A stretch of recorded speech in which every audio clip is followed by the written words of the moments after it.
Okay, so just so you're married and you're having sex, is it okay to use sex toys? I tell people that there's a 3-point when you're thinking about what's okay in the marriage bed.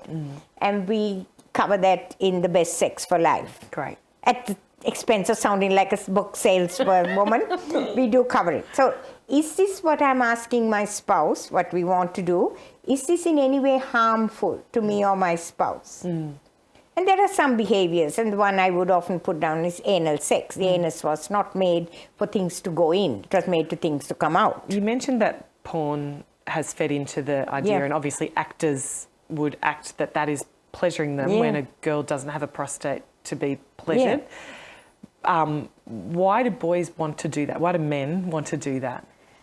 We never know why, because that's a question that's, but what we do know is that it is largely porn-induced. Okay. Because porn habits. Yeah. That, any aperture is a sexual aperture. Right, okay. And that anal sex is pleasurable because the anus has a sphincter. Yeah. And so it's really tight. Yeah. And so it's more pleasurable. Right. And there are some people who enjoy it. Yeah. But the anus was not made for it. Yeah. And there can be like tears and infection and even long-term carcinoma. So things can happen. Yeah. So that's physically not a good act. Okay. So is it in any way psychologically or physically harmful?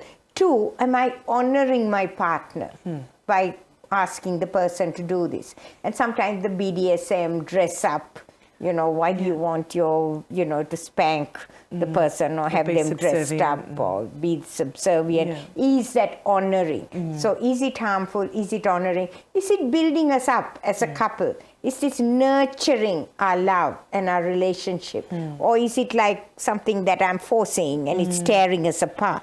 So those 3. Now, when you ask about using a sex toy, there are toys and toys. I tell couples, don't go to a toy shop because it's quite unhelpful because there's a lot of this sort of subservient, bondage stuff. And that's not healthy.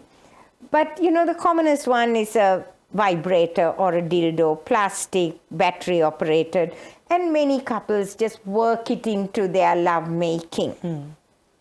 Only proviso there is I give girls, women, that the point is that if you can't reach an orgasm or you have difficulty, you will, most times, be able to with using a vibrator. But, again, brain gets used to that.